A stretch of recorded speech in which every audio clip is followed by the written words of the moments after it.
And, well, this shouldn't be a too big problem today, but if you're sitting too close to each other, please consider wearing a mask. We already now had one outbreak in a village just today, so it's actually around here, so take care and protect yourself.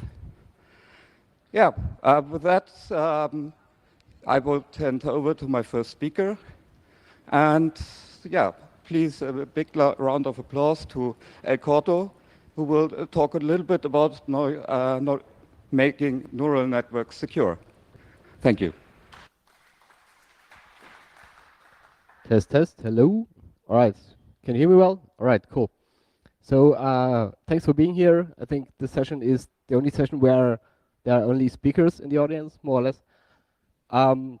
This is my first talk at an event like this, so I thought I'd start with a lightning talk. The topic of the talk is how to make neural networks better with uncertainty, and we'll find out in a minute what that is all about. So if you're not working in machine learning and you want to learn about it, you might Google for it, and you see basically images like this.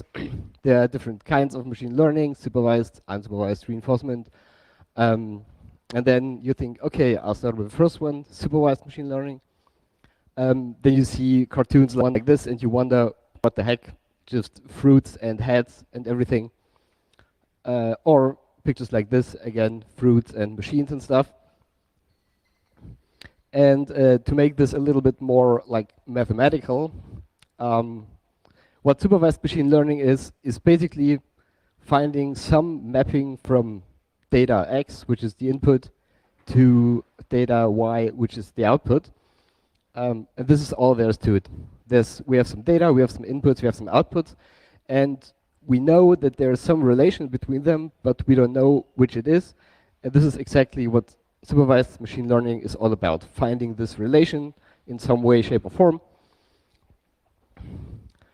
And we call, in this context, lowercase x an input point, which is an element of a set of points, capital X, and lowercase y is a label or target or output. And this is what we got, and this is what we have to work with. And what we do is we want to find a mathematical function which maps from our x, from our inputs, to the outputs y. And our task is to find that function. That function takes the input x and has parameters theta that we need to find. So in mathematical terms, very loose, very floppy mathematical notation, we define what's called a loss function, which depends on the parameters of our model f, and we try to minimize that loss function in order to find the parameters that model the relation in our data best. So this is what supervised machine learning, apart from all the fruits and heads, this is what it's all about. It's very simple. And now to introduce the concept of uncertainty, we start with some one-dimensional toy data. So what you see here is a function g of x, which we usually don't know. We want to find it, but for the sake of this argument, we pretend that we know.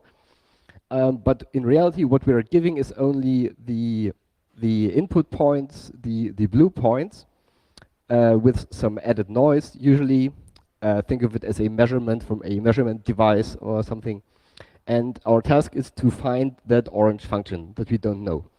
And notice that there are some gaps in the data. So we have two gaps where we know what the data looks like, but we don't have, for example, because our measurement device broke down while taking that data. And what we want our function or our machine learning model to do is to tell us that in the regions where we don't have data, that the prediction of the model should tell us that it's very uncertain about this prediction. And we can do this without neural networks in a classical statistical way. using what's called a Gaussian process regression method. This is well established textbook stuff, and what it gives us is the red curve. You can see it, yeah, pretty much. This is the fitted model to the data, and you see that in the middle region where we don't have data, the true function and the model don't quite match up. And in this region, the gray area, which is our uncertainty, is pretty high. And this is what we want. And this is what normally nobody does now or not many people do in machine learning to fit a model, but also to get some information about where the model is good and where the model is bad. Where basically what we want is a model that tells us, I can give you a prediction for this particular input point, but I did not see data at that region, and for that reason, my uncertainty is high or my confidence in my prediction is low. And the good news is we can do the same thing with neural networks, which don't have that capability built in. And the most simple way to do this is instead of training one neural network to fit that model, to fit that data, we use 50 different neural networks, and we exploit the fact that neural networks are super bad at extrapolating in data regions where they did not see data before. So you see in the top plot, you see barely these gray bushy curves. So each of them is one neural network fitted to the same data. But in between the regions, in between the data regions, the models basically do what they want, and we exploit this to get some uncertainty information. And the even better news is, instead of using 50 neural networks, we can often do quite well just with 5. So this means our computational load only increases by a factor of 5, which for some workloads might just be good enough. There are other methods. I won't bore you with this because of time and math.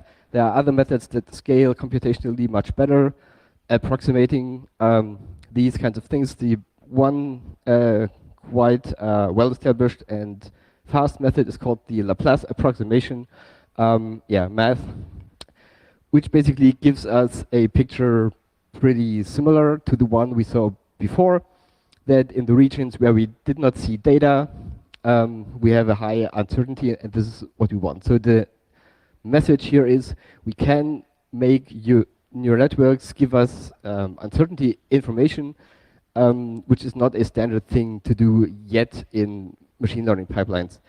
And finally, after some boring 1D toy data, let's use some 3D data. So this is 3D data. What it is doesn't matter. Consider it a temperature field in this room. It's very hot. So you have regions where it's hot, regions where it's cold. And when we use a machine learning model and we use only 10% of the data to train it, which I did to make the model deliberately worse, we see that there are some differences between the ground truth and the prediction. And now we check if we can quantify these differences with uncertainty. So what we first do is we subtract the right from the left and see the difference between the ground truth and what the model predicts. And this is what we get. And now we look at our uncertainty, where we hope that in regions where we have a high difference between data and model prediction, we also have a high uncertainty. And yeah, so message is we're still working on it, but so far it looks quite good. So this is very recent data from my research project where I'm working on that I obtained in the train when coming here. So it's not perfect yet, but we see that we have these 4 kind of blobs where the difference between the model and the data is high, and we see similar 4 blobs in the uncertainty. So yeah, and with that, I'm done. Thanks.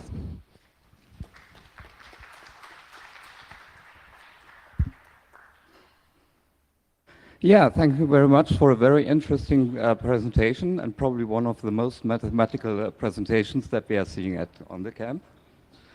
And well, if there are any questions now, there are microphones in the middle of the room. Please step forward and ask. And of course, I hope the speaker will be available for direct questions afterwards as well. So with no questions right now, I would again thank you very much for this very interesting talk. Please give him a round of applause for that. And with that, we're coming over to the next presentation, which will take a couple of seconds to connect, etc.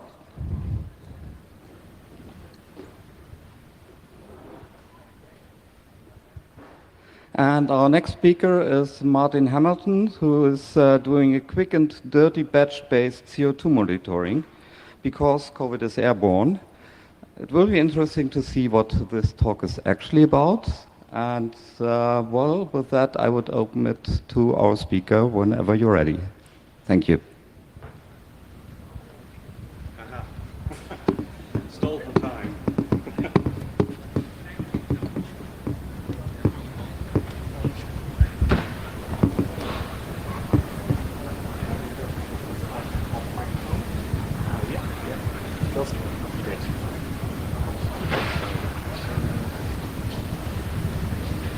Just waiting for my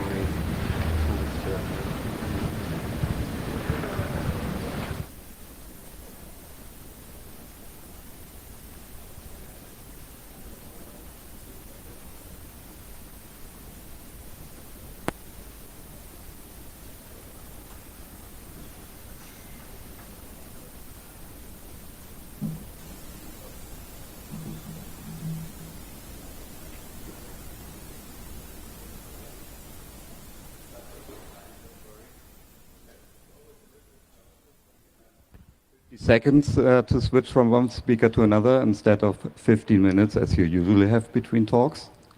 So that can happen.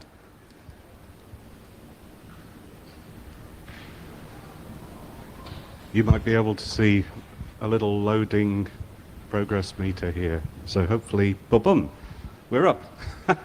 Hi everyone, I'm Martin, and I'm going to talk to you about monitoring for CO2, and particularly in the context of COVID. COVID's not the only thing we might be interested in, but kind of been a little bit of a big deal recently. I've been interested in air quality monitoring for a few years now. So here's some old tweets. We've got on the left, this is the CleanSpace tag. This is a little gadget which monitors air quality, and intriguingly, you don't plug it in anywhere. It's powered by wireless energy harvesting. So it feeds off your Wi-Fi and your GSM signals, and it uses them to charge a little tiny battery. And it can do this because it's very low power. It just takes a few small readings infrequently, but just enough to kind of build up a map of what's going on around you. But this is old stuff, so let me see, that's 2018. So if you think about this is a few years ago. The one in the middle is the Plume Labs Flow, and the Flow is another one of these kind of personal, not DIY, these aren't DIY, these are actual products you could buy. The Plume, unfortunately, this device is now only sold corporately in batches, so you can't buy it individually. If anyone wants to club together and buy a few, hit me up afterwards and we can maybe do a shared order. The one on the right is one that I personally invested in. So this is something called Learnometer. And Learnometer is designed for schools primarily, but merely any kind of place where lots of people might gather together for extended periods in close proximity. We weren't thinking about COVID. COVID was just coming. That picture is from January 2020 when Learnometer actually launched. So Learnometer was just hitting the shelves at the same time as COVID started spreading in towns and cities. So The thing about Learnometer is it's, well, you know, it's going to cost you a little bit of money. It's about 500 euros. And actually it tests for a whole bunch of things, because we discovered children's learning is affected by noise, light, lots of little things. Air quality is one of them, but there's these other things too. And Learnometer tests for a range of different possible problems with your air quality, different pollutants and things like that. Okay, people mostly weren't talking about air quality until, would you say maybe January 2020? Actually, maybe a little bit later than that. I've got this graphic here, which is actually from July 2020, and this is one of many explainers that you will remember from the news media. Oh, hey, we've just kind of figured out this COVID stuff. Maybe it like spreads through the air or something. And many of you here will know, scientists have been saying for some time, virologists have been saying for some time, hey, do you know what? There's these things called aerosols. Well, maybe you want to have a little think about those. So it took a while for that message to get across, and the picture on the right there, you maybe can't see it too well in this environment. The T-shirt probably is quite legible, and the skeleton's saying, I can't wait to die for the economy. And of course that was the reality for a lot of people, is there's this killer disease going around, but you've got to get to work. You've got to pay your bills. As we heard from the previous speaker, if you don't do all of these things, the wheels that turn the economy seize up and everyone starves, which is not so good. Okay, I talked about some air quality monitoring tools which have been created as products. But what I found increasingly interesting during the COVID era is how people who realize there's a problem to solve and are inventive, which actually is an awful lot of people, can put things together that are quite astounding. So the picture on the left, or the composite of 4 pictures, is something called the Corsi-Rosenthal box. And this is what happens when you take a box-shaped fan and a bunch of HEPA filters, so you can make your own air filtration system, and this will suck in and trap a lot of the bad stuff that's in the air. And remember, this isn't just COVID. If you think about a typical school where lots of small children running around, COVID is not the only thing they're spreading by any means. So this is also true in workplaces, of course. And we had the beginnings of what I think we've probably mostly come to call the culture war, particularly around masks. So the image on the right is one of many, again, pieces of scientific advice saying, hey, do you know what? If you wear a mask, they're a little bit less likely to be infected with this stuff. If the person you're talking to wears a mask, well, do you know what? That risk goes down dramatically. So we shouldn't have to say this, right? But of course, there are a lot of people who, for one reason or another, would like us to think, no. Masks, they're for wimps, or masks, they're for pinko commies. Real people don't wear masks. So we've had all this stuff going on, annoyingly, around what is perhaps the most useful non-pharmaceutical intervention against COVID and other airborne diseases, which is a bit rubbish when you think about it. So, what am I really here to talk about? I tried building a few cheap and cheerful DIY CO2 monitors. Remember the Learnometer? It's like 500 euros. Could we make something which does maybe just a little subset of what Learnometer does, and does it for a lot less? And so this is taking you through what I've done. I haven't invented any of these. These are recipes that people posted online. I've got the links to them. You'll see the link at the bottom of the slide. These slides are online, so the throbbing QR code you saw at the beginning will take you to my website where there's a link to them. You can follow all the links. You can make the recipes yourself if you want to. So this first one, this was good fun. This is quite a nice little recipe. A guy, I think it was in Canada, made this for his daughter so she could understand how safe she was at school. So she would take it to school in a little cardboard box, and very quickly everyone in her class wanted to know what the numbers on the box said. The picture on the right is me taking it shopping, but how I mainly used it. I want to kind of know if it's okay in the supermarket. So what's the verdict? Well, it's a lot cheaper than the Lanometer, but it's still a little bit expensive, and it's quite big and heavy. I call it a workout for your neck. If you're wearing this thing, you're going to know about it. The sensor that we use for this, the SCD30 from Sensoron, needs a lot of calibration.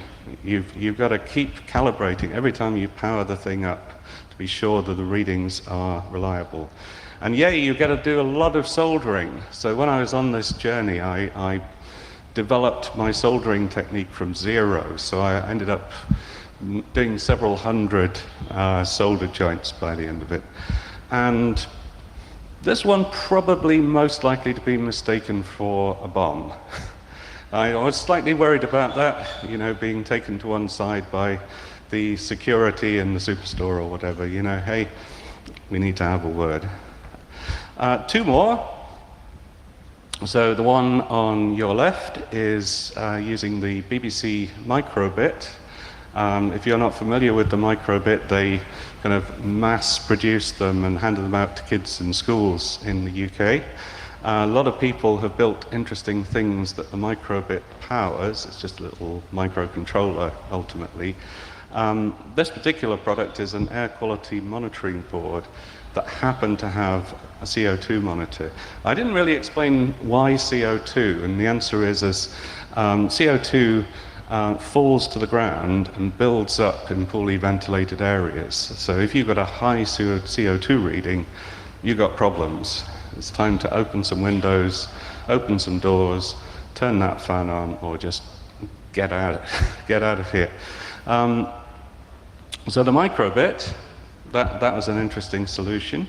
Another one is using the DIY Octopus, which is like a baseboard for DIY IoT projects. And again, the one on your right, the Octopus, is using that SCD30 sensor. How do we get on? Well, the microbit, it's super cheap by comparison. This is still a lot of money for people, 50 euros, but it's a lot less than 500. It's not really bad shaped, and I was kind of hoping to get something that people really could carry around on their neck. Didn't work so well for that. Also, it's estimated CO2. This is not the real CO2. The sensor looks at a mixture of gases and says, well, the CO2 is probably about this much on the whole. So, you know, it's probably this much CO2 in this room. The Octopus, with Node MCU as the microcontroller, that's very nice. A little bit expensive, lots of soldering. Get that soldering technique going. But ultimately, that particular kit gives you traffic lights. It just gives you red, amber, green traffic lights. And I came to realize this does not work so well. You want more information. You want situational awareness. When did the CO2 levels start to increase? At what point? Where was I? What was I doing? So this is why I was super excited. This is actually just a month ago to discover this really fantastic solution, which is based on a board called the Badger 2040. So if you saw my tweets, I said there would be badges. This is the Badger, or that's the Badger. That's the name of the code repository on GitHub that you can get this from. Why do we like the Badger? Well, it's very simple. Raspberry Pi microcontroller, very low power, integrated e-ink screen. So this really is, and I'm wearing it now. This thing is so light and portable, you can just carry it around with you everywhere. It's got the Stemma QT quick connectors, so you can plug all kinds of stuff into it. And the Badger itself is only like 17 euros, so you might not want to plug an expensive CO2 sensor into it. This is the problem still. The CO2 sensors, even this newer generation you'll see here, the SCD40, the one I'm using, and there's now an SCD41, they're a little bit expensive, so maybe 50, 60 euros. So we'd like this to be something that really could be mass produced so that everybody could have one. This is still a little bit expensive, but maybe if you order 10,000 of them, we could get that price down a little bit. It's great, like I said, it's great size, shape, weight, and crucially, because it's an e-ink screen, it will run for days and days on that one battery. There is a flaw with it. You'll notice with the other ones I made them red. I said, don't recommend. This one I'd say is amber. This definitely works. It does the trick. With the SCD41, you don't have a ton of calibration to do, which is good. But unfortunately, you need to unplug the battery to charge it, so there isn't a handy USB connector or something you could charge it from. So for a regular person, you can make this. This does not require soldering. You do not need electronics experience, do not need a PhD. You can actually just go and make this. However, you've still got that annoying problem of having to unplug the battery to charge it. So you can't have everything, but I think give it a little bit more time and that will probably be nailed. Maybe there'll be a second edition. So that's kind of me wrapping up, but before I stop, there is one thing that I wanted to remind people about. So in the West, we tend to look around and say, okay, things are looking a lot better for us now. There are a whole ton of people who have not had a COVID vaccination. These people are as vulnerable as we were before we had our vaccinations, before we had our boosters.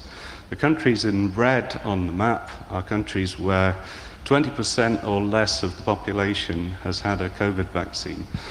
These people need things like this. They need the vaccines too. We've got to help them any way we can.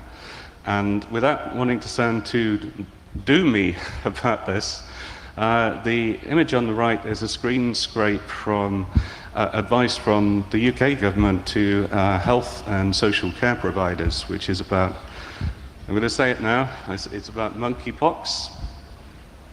And yeah, it says much the same as the COVID guidance that they were given a couple of years ago. Okay, you want to mask up and get those FFP3 masks on if you're dealing with these people. There's a common misconception that monkeypox is only spread through sexual contact.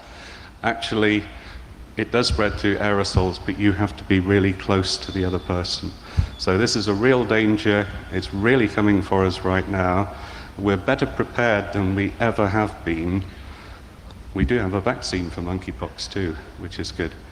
But we shouldn't let our guard down. We should think about the people who this could help.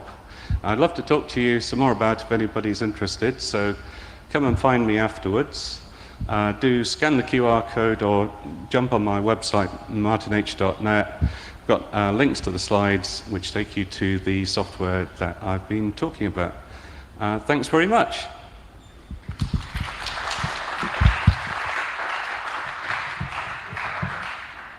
Thank you very much for another very interesting presentation that we just got to see, and thanks for keeping our eyes open that there is not only just one problem named COVID, but tons of different things that are using aerosols to spread. Well, if there are any quick questions right now, there are microphones in the middle. There may be time for one question, maybe two, and otherwise, please directly contact the speaker for a short discussion if you're interested in that subject. Well, with that, I'm looking forward to my next speaker, Victor. Yep. Hello and welcome.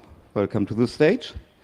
And Victor is going to give a talk about the documenting for my future self, well, for his future self actually, his memo system since 2015, and I'm kind of anxious to learn what that is actually about.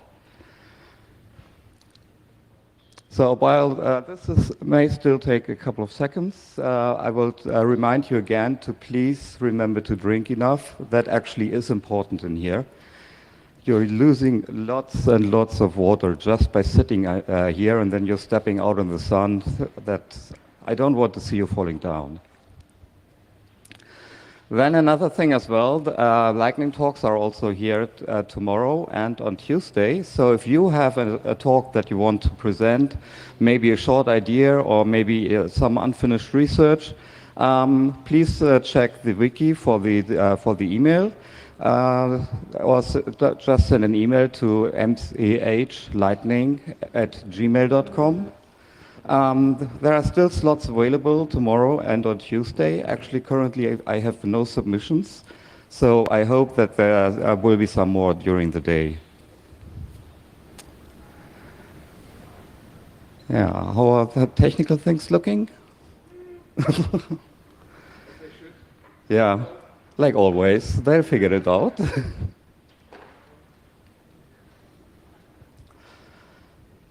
Yeah, maybe another side note. I already asked for participant as being enabled, so please do consider that. And also I know that the security team is looking for some people being available today in the late hours. So if you think that may be something for you, please go and see the security team.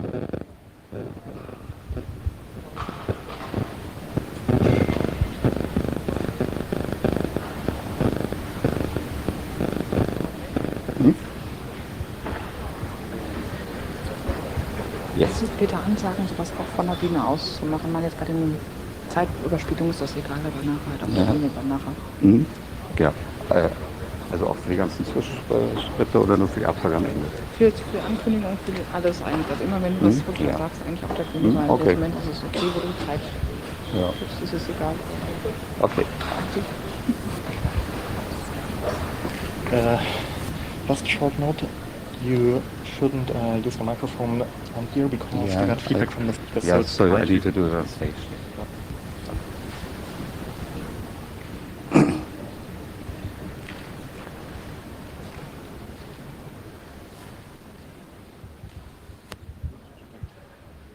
Yeah, that looks good.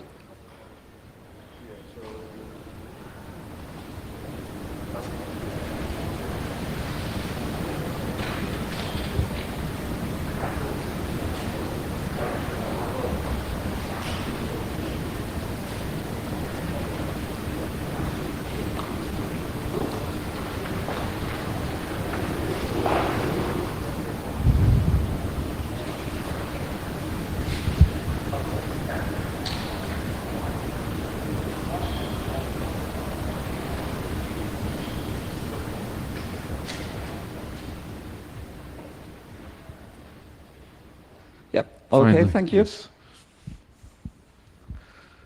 So thanks. Stuff like this happens all the time, messing up, making mistakes, and I try to learn from that. So probably this event is going to be another memo, because I've been documenting myself and for myself and for others since 2015, and I'm using a memo system for this. And it started thanks to Piet Lammertse, who is an engineer at the company I worked with. I once did something with a motor and modeling friction and using an algorithm for that. And I let him feel what I did. So I gave him the motor and the friction compensated, and he felt it and said, do you use this and this algorithm? And I said, no, I don't. Is it interesting? Yes, it's really interesting. I'll send it to you tomorrow. And I thought I would just get some link to code or whatever. The funny thing is, like the evening I met him, I got this email with 2 Word documents describing another friction algorithm plus how he implemented plus some other things. And I was like, whoa. So I replied like, this is amazing, you know, that you can share this with me. And he said, yeah, it's because of my memo system. And I jokingly said, so you probably also have a memo about your memo system. And he said, yes, I do have a memo about my memo system. So he sent me that, and I was sold. The funny part is everybody who worked with this guy now has his own memo system because they think it's so great. As I mentioned, he uses Word. I don't like Word, so I'm using something else which I'll explain. Something else is that in the meantime, there are many programs that kind of do this for you.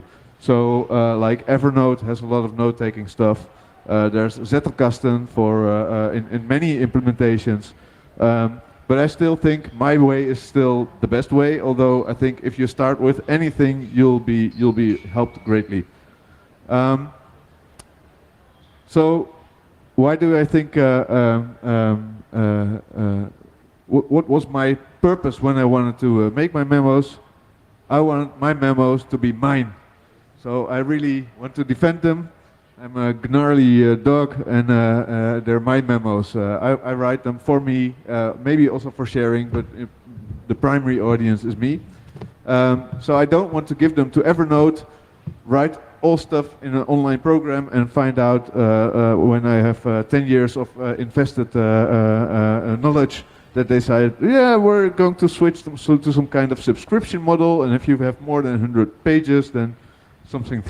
So I want it to be mine. So what am I using now? I'm using Markdown for note-taking, so I can insert in my notes, I can insert links, images, links to other memos, which is really handy because you start reading somewhere and somewhere you find references to stuff you did before and you actually forgot you did it before. And I have a folder structure which I will show in a minute, so if you want to copy it, you can copy it, use it for yourself. And that's meant for organizing stuff that belongs to those notes. So if I write a memo, I can include pictures, but sometimes I find something really interesting on a website which looks like it was made in the 1990s or something, and I think like, maybe this website could go offline shortly, or it's really interesting. I just make a copy of the website and also put that in the folder to which that belongs to the memo. So I'm sharing this with several PCs I use. And I think one of the nice things is that I already switched from using MKDocs to also serve the memos, to Sublime as my primary editor, to Atom, to VS Code, and now VS Code plus Obsidian to use all my to view and edit my memos. And I see that as a strong point because the memos themselves have not changed. So what does it look like? Here's a screenshot of Visual Studio Code. You see all the memos on this side, so they're all just MD file with a number. Then here you see all my talking to myself, and here on the other end you see the rendered view. So I have a preview of whether my inclusion of a image actually worked out. So other stuff I did is with Obsidian, and the nice part about Obsidian is that if you make you can easily get a network of your nodes. So if you create references, as I did here, so I created references to other memos I made, you can see how my memos connect to each other. So the funny part is that you kind of feel like, hey, wait a minute, I'm now working on whether I should change my organize my family in an agile way, which could be a completely another talk, to how that relates to Scrum or getting things done or whatever. Sharing thoughts is, of course, what made me brought me into this. Very nice thing is if you have Markdown documents, you can use a tool called Pandoc to easily create Word, PDF, or LaTeX output. And for those of you who are writing code, the very nice part is that in Markdown you can specify what languages it is, and when you render the file through Pandoc, the Word file has actually the correct syntax highlighting. So I'm really happy with that. Same for LaTeX, but then those of you who use LaTeX will probably start crying because the way they do it is apparently very ugly. But it works for me. That's the first way to share it. So how to do this for yourself? Create a folder, the memo folder. Create an index markdown file, and then I just create files with have a year, month, and an index number. So it looks like this, my index. And say I want to have one for today. I create, I put images and PDFs or whatever belonging to that. And if I ever find something and I don't have time to make a memo for it, I put it in the top folder. And whenever I have spare time, I try to sort it back to create new memos. To me, this really helps because I find whenever I'm debugging or writing something new, I write down what happened. When I'm reinstalling something, I write down like, oh, I went to this page to find this quirky little thing. Recently reinstalled my laptop, so wrote down where I found the tricky parts for this laptop to get the brightness keys actually working. So next time I do it, I already know where to find it. That's it. I wish you all very happy note-taking and a very nice conference.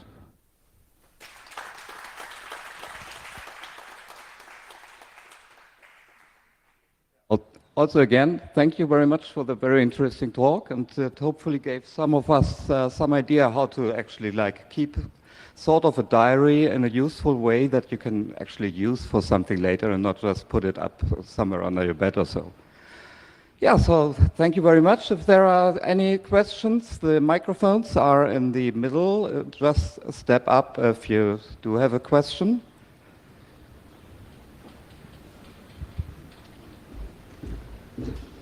Thank you very much. Do you do any kind of keywording? So you have some idea which belongs to, I don't know, writing web pages or whatever it is you do, or reading a book.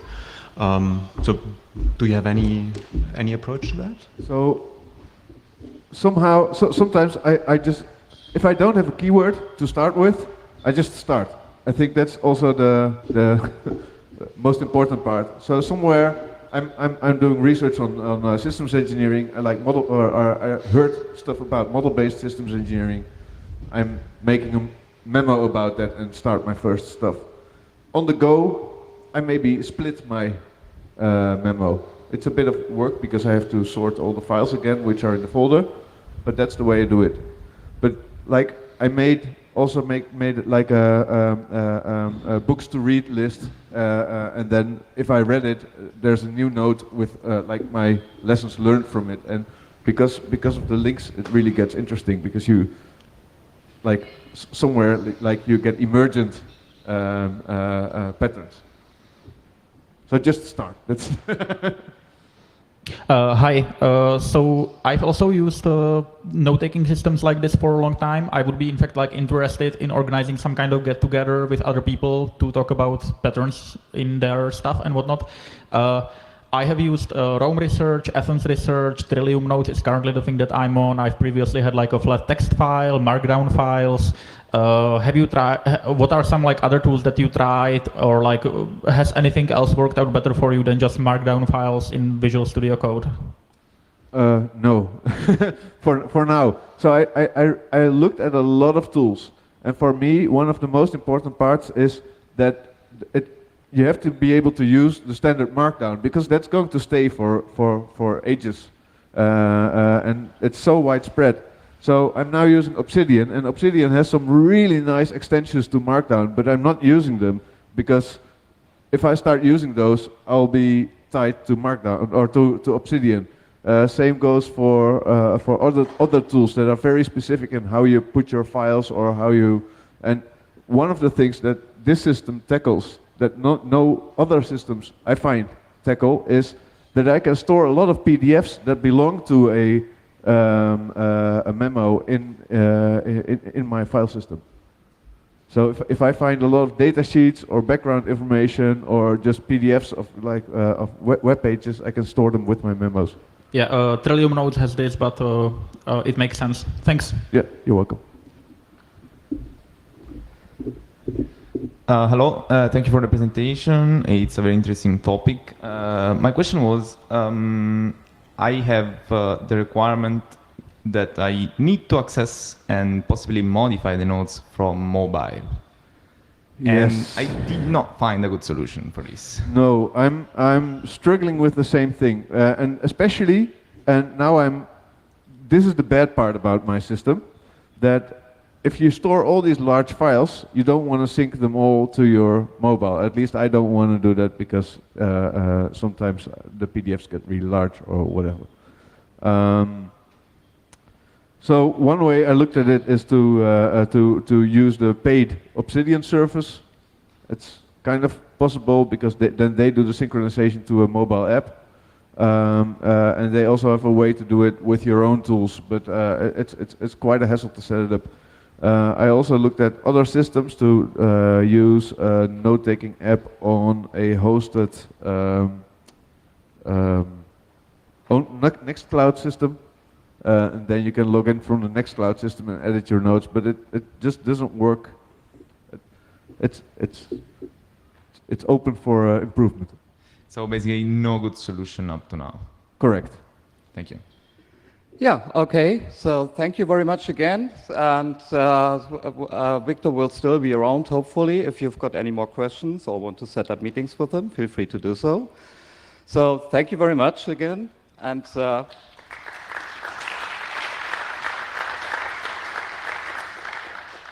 the next talk is actually going to be a little bit of a hardware talk.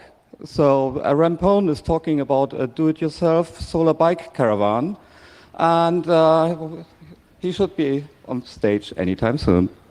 Thank you.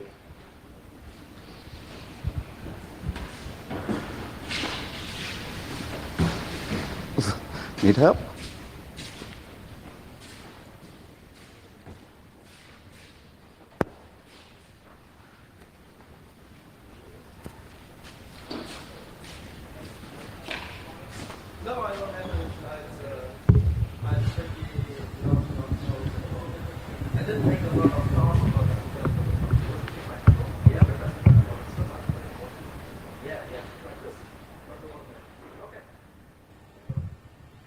Hi, my name is Rampone.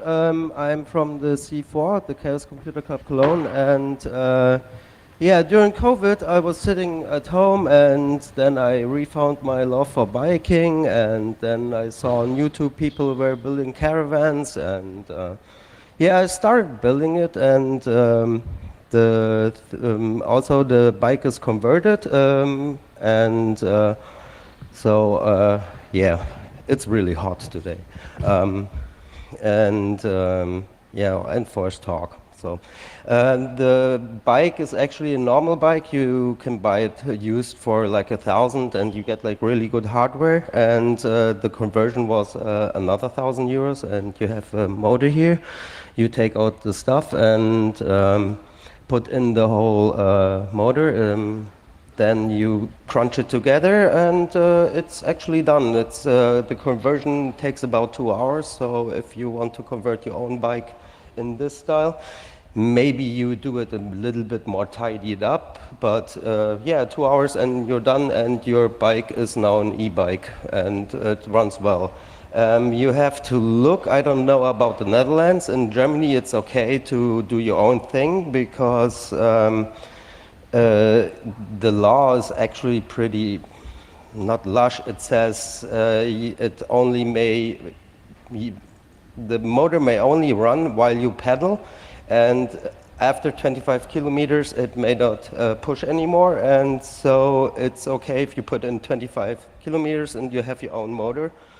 And also, oh yeah, that's my best friend. I need to put it nearer. So yeah, you can actually put it in different modes, but this one is now legal. It can actually go up to 40 easily, and it's a 1.4 kilowatt motor, but I only use it with around 300, 400 watts, so it is not, so it lasts longer instead of like going really crazy. Yeah, and this is the Caravan. It's actually built out of, yeah, I'm just gonna open it because I was not finished, so there's a lot of duct tape, but duct tape really works well.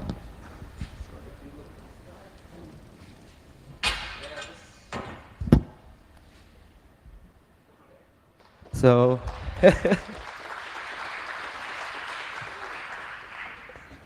this is gonna be my window. You see, this is the bed, and there's like storage room down there. Because was no time anymore, I just put screws inside and made it like really so it's tight, and I want to like have it opened because the problem is you cannot really reach the downside and you're always going inside. It's better, this is the inside, so water does not get inside. So on the second day here, it actually broke, and there was a little bit of wetness on my bed, but yeah, that's okay. It's all dry again. Essentially, it's mostly built out of those aluminum vierkant. Yeah, you can see it's easily buyable, and then you a lot of how's it called, Nieten? Rivets, yeah. The things are all with rivets, and only the plastic is made inside with screws. And yeah, also I have a battery, and it's in the back, so it always charges. The solar will always charge inside, and so it provides extra energy in front. And yeah, that is actually, yeah. The better thing is, somebody has questions? Because I'm sweating a lot right now, and I need more water at some point. Yeah, I will do a little self-organized session, and if somebody wants to like look closer, it's tomorrow at 3 o'clock near Chaos West. So Chaos West, I think it's if you come from Backbone and you go past the Heaven, then on the left side is Chaos West. Yeah, okay, thank you very much. Just 2 words for that. Cool stuff. And some water. Yeah, perfect. Yeah, I'm not quite sure if you actually managed to get that one down the stage, so I think I'll just keep it. Yeah, all right. Are there any questions right at the moment? If not, or if you would like to inspect the Caravan in more details, I'm really sure he will be hanging right around outside for a while. Okay, now switching speakers becomes a little bit more interesting than usual.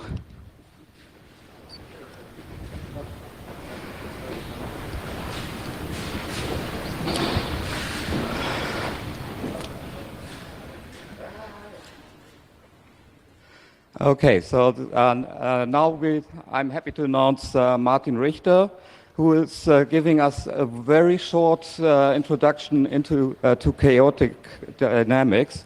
I'm really interested to see how that introduction is possible in 10 minutes, when it takes other people years to even understand the basics.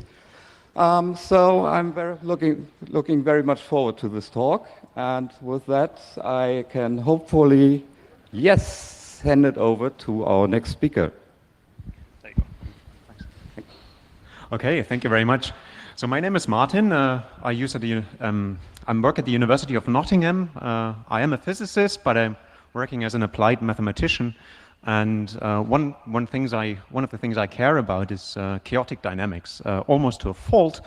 And that's why I thought maybe to give you a short introduction.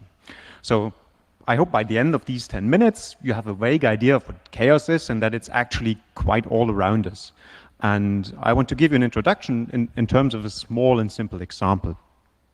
So let's assume we have some form of landscape. So imagine a hill and a valley and another hill in the middle and a valley, and then this goes off to infinity.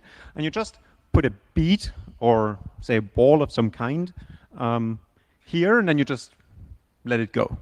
And as you might think, it just starts moving. It accelerates, it decelerates, gets slower again, and then accelerates again, has some higher velocity here, goes all the way up here, decelerates, turns around, and goes back.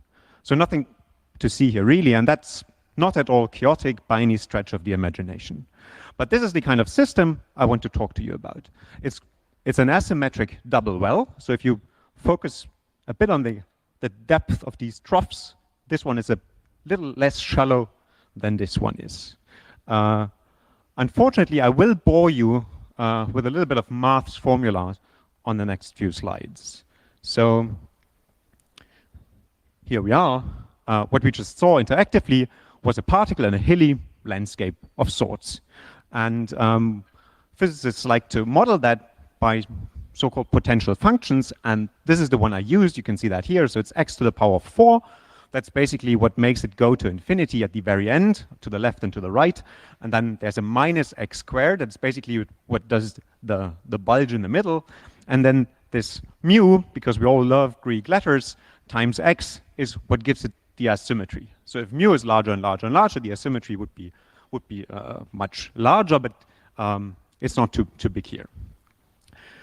One property of this system is that its energy is conserved. So you can write down this equation here. It's called the Hamiltonian functions, and it's a sum of two contributions, the so-called kinetic energy and the potential energy. And if you put all the equations in, you'll see that this number is a constant. So what do you do with that? I mean, you just saw this ball rolling down and up again and down and up again. Let's assume you want to do this yourself. Now, solving such a problem is already quite complicated, so you usually do this numerically. And the way you do this is, for example, I'm a physicist, so we love Python, so we use Python for that. There's a routine called SciPy integrate quad, or ODE-int actually, and then you write the system in a different form. So what you can see here is Newton's equations you might remember from school in a slightly different form. So if you implement that, what you will see is that there's a link between what the particle is doing and this potential. And I would like to draw your attention to the right-hand side of these slides. So at the bottom again, here's our double well. This well is slightly deeper than this one. And on the picture above, what you can see is a so-called phase space. So instead of plotting what the particle is doing while it moves along, you register its position and velocity or momentum at the same time, and you plot that in a two-dimensional plot. So each of these lines here is actually what one particle is doing. I'll give you an example. If you start, for example, here, it would just close this line here, and that would mean it would oscillate around the left-hand side minimum. There's the same thing over here. So you started here, and it would go around, and this circular motion of sorts is what corresponds to the oscillation back and forth. If your initial position is further up on the left-hand side, say, you're on one of those curves, and instead of going back immediately, you go over to the other one, all the way down over here, and then you have this almost 8-like shape. And this is basically how we prefer to look at these things, because they allow us to see everything at once. So just watching this ball going back and forth is nice to look at, but it's actually very hard to understand things. So therefore, we prefer this phase space picture. But again, there's still no chaos. In fact, if you look at that, it couldn't look any more regular. So how do we get chaos into the game? We get chaos into the game by adding a so-called external driving. So instead of having this double well, we will have this double well, and we will now start to rock it gently from the left to the right. So you might think, okay, that's all made up nonsense. But in fact, if you do experiments with, say, lasers or atoms in laser fields, that is some of the approaches you can use to model that. So I'll show you again what happens. We have again our ball here, and now this time the potential will move up and down on the left and on the right, and we will be watching what this particle is doing.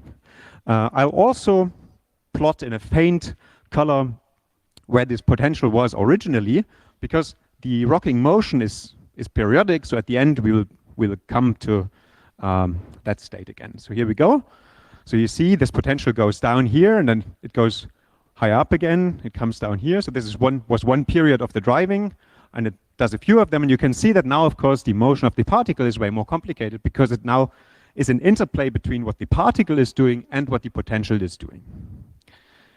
But again, we have the problem that we can't really learn much from that. It's maybe nice to look at, or it would be nice to look at if I wouldn't be that bad at programming, but we can't really learn much from it.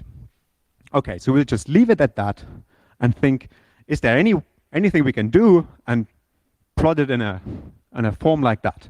So we just follow the particle again, and instead of watching where it goes, we just put the x and the velocity component into the same coordinate system, and we'll just have a look at how that looks like. So that is here. That's an interactive plot. Again, in the background are these lines we saw for the case of no driving. So when the potential is static, these would be our solutions, right? Remember, the static case was your particle started here and it just went around like this, or it went around like this 8, or it was over here when it was on the left-hand side. Now, how do these orbits look like, or these trajectories look like when there is driving? So let me just start one. So if you can see the mouse pointer, it's currently over here. I'm going to start a trajectory there and just integrate what happens in the background and give you all the results here. And that's what you get. So because of the driving, it doesn't really lie onto these one-dimensional curves anymore. And it gets worse. It does look similar on the other side. But if we say go here, there's actually not much resemblance anymore. So for the time being, we might just take these lines in the background away because they are not of any help. And I just want to show you what happens by starting a few more trajectories.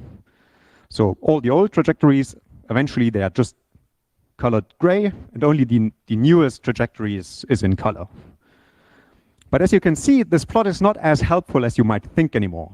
It's a bit like a drawing of a 3-year-old, really. So there was a famous mathematician called Henri Poincaré, and he came up with a thing called a Poincaré section. So this is one of those cases where less is actually more. So what I'm going to do now is I'm going to show you exactly the same data as you can see here, but a very specific subset of it. So I'm not going to show you all the orbit, x and momentum, or x and velocity changing over time. I only give you the points at integer multiples of the external driving. So remember, the potential does something like this.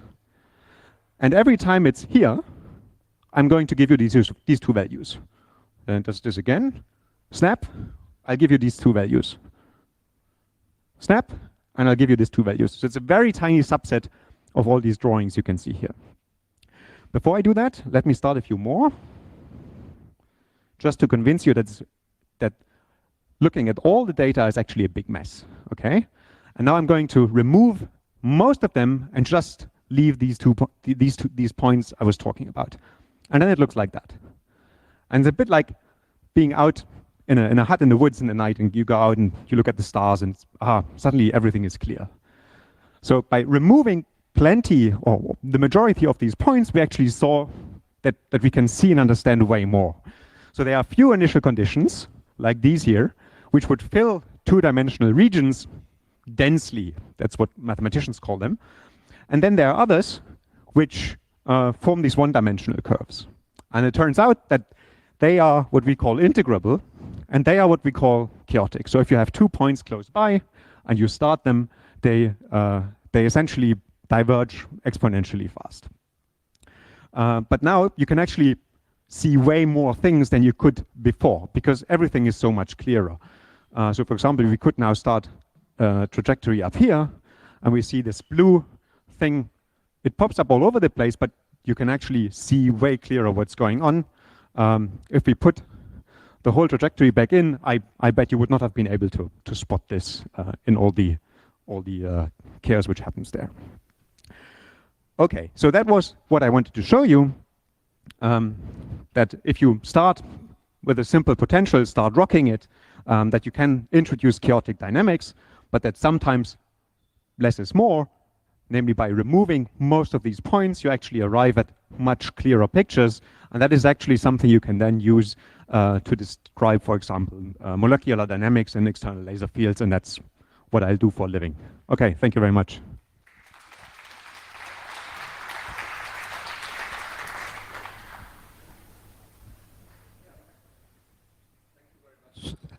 Hello, Mike. Yeah, thank you very much for showing us to create chaos, and then if you have chaos, how to still be able to see stuff inside that chaos. That was very interesting to note. Thank you for that. And yeah, we do have one more talk coming, so please don't run off immediately. And now, if you've got any questions on this talk, there are microphones in the middle. Please step forward and just ask your questions. And if there aren't any immediate questions or more complicated ones, I hope he will still be around a bit for more detailed talks. Okay, yeah? Why? Why doing things like that, you mean? Yeah, what's the use of it? So the main problem you have, or you're facing as a physicist, that your task is to describe nature. And you can't, it's impossible to do this with all the details included. So somehow you need to find models. And depending on what kind of physical aspects you want to model, you'll use different languages from your mathematical toolbox. And this is a very prominent one. Now, chaotic dynamics are very, very complicated. So in order to understand how they work in principle, it's much better to use simpler models first and examine what kind of generic behavior can show up in them. And that's one of the simplest cases to look at. Hence, that is one thing you can use to get to understand it. Hey, thanks for the talk. Much appreciated. You are way more educated than I am, but I actually tried looking at so you were talking about the constant that you have in the velocity, right? And when you start shaking it, velocity is actually, well, obviously changing as well, right? Would you agree with me that what we're looking at is basically going from a linear regression model to a nonlinear regression model here? No, that would be the wrong mathematical tool to describe that. So the field we are looking at here is called dynamical systems, more specifically ordinary differential equations, while these regression models, that's more statistics and things like that. So here's no uncertainty. It is chaos, but it's completely deterministic. If I choose this initial condition here, it's completely clear what the next points will be. It's just that if I'm an epsilon off, so 10 to the minus 15 or whatever, then after a few iterations, you'll see something completely different. But it has nothing to do with any of that. Yeah, okay. Thank you very much again, and a big round of applause for teaching us chaos in just a few minutes. Okay, and then we are coming to our last speaker for today, Petro Zilius, who is going to give us a short presentation about his research project, which is, if I understood it correctly, about drones and using them in SAR operations.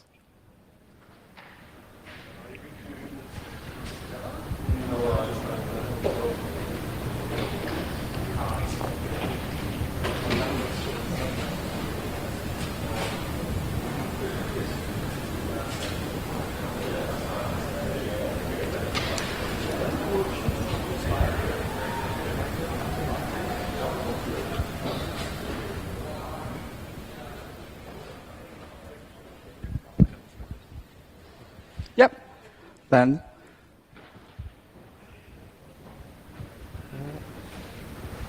Okay.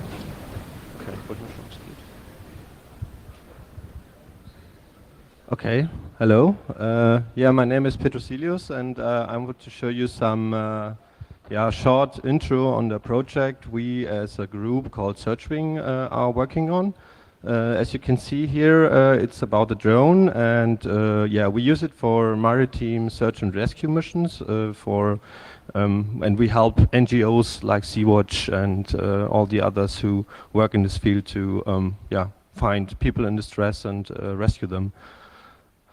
So, to just give you a brief overview what it is about. So, we build these drones mainly for search and rescue in the Mediterranean Sea area. So, as you might know, there are still people fleeing for various reasons from global south mostly to the global north. And often they do this by sea. And I put here a slide or a screenshot of the recent data from the UNHCR, where you can see how many people flee. 2020 it was 52,000, and 800 people died while doing this journey from the south to the north. And this is still not nice that this is happening. It's basically unacceptable.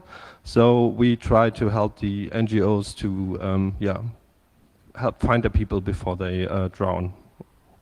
So, and the NGOs who work in this field, I put just a few of them here. It's Sea-Watch, for example, or CI. Rescue Ship is another one. So there's a bunch of them, and from now and then there are new ones also emerging, and they go to the sea. They search for people in distress, and mostly in the Mediterranean, but also in the Atlantic.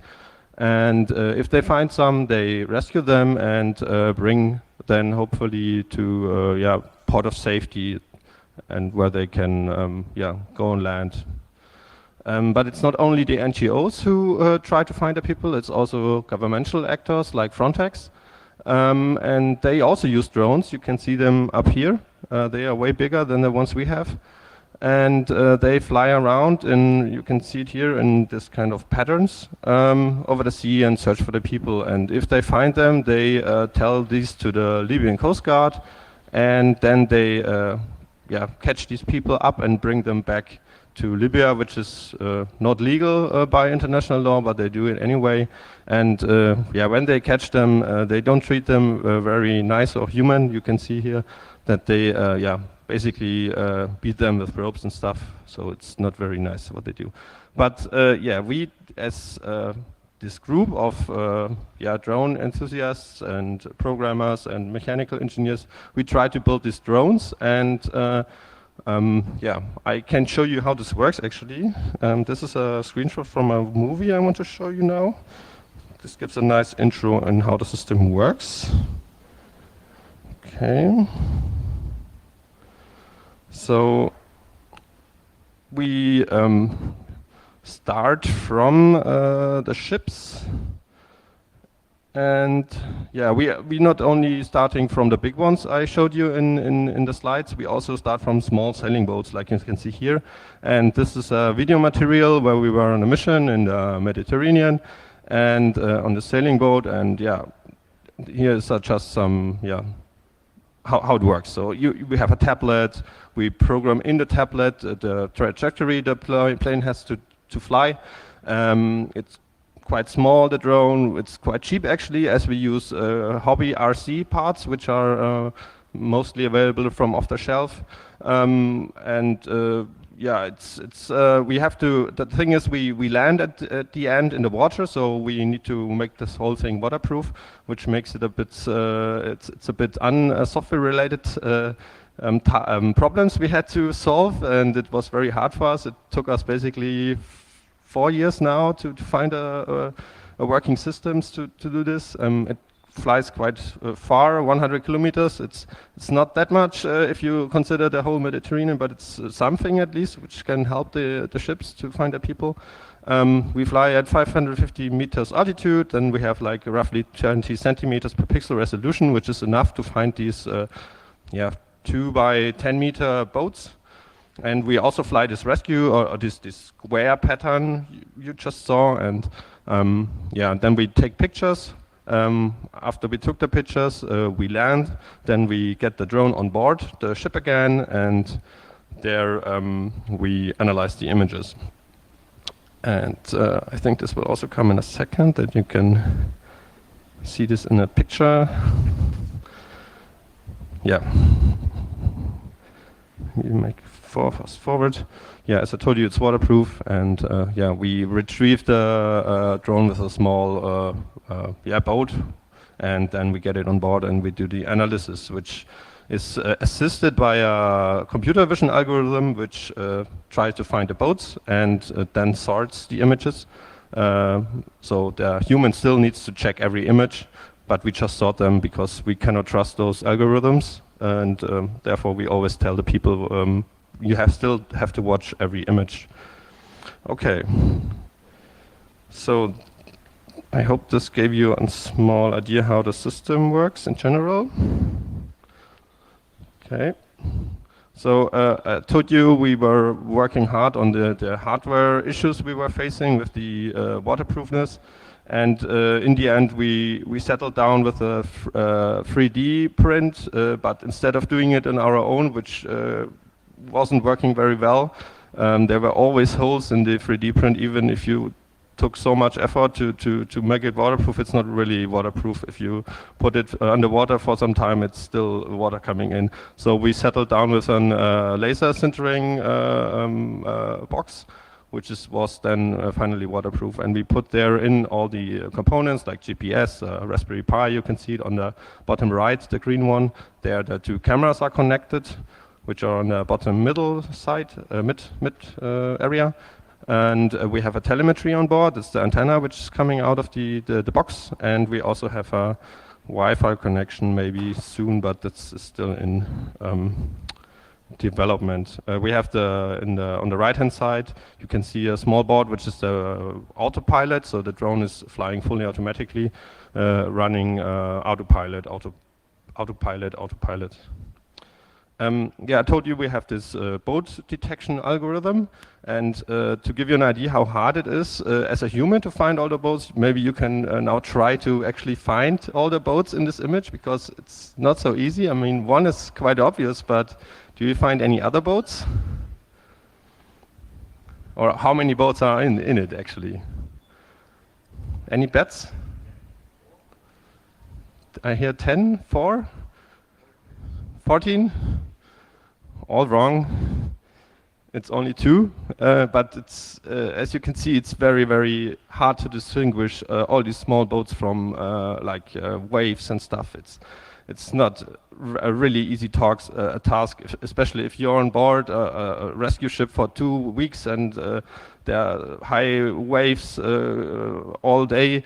Then you're super stressed and you cannot really focus on finding all the boats in these roughly 3,600 images per flight. So this is so we need some computer to help us on this task. Yeah, I'm also coming to an end now. This was just a small intro, and we might do another self-organized session today where I can say more details and stuff. Yeah, which went wrong and which works quite well. We are always trying to find more people to help us on our stuff. It's mostly open source, it's almost everything is open source what we do. We search people for software, for hardware, and on the right-hand side I put some tasks we recently currently have regarding the image recognition task. So if you find anything which appeals to you, or you want to learn maybe also, then just hit me up and would be very happy to talk to you about this stuff. So thank you.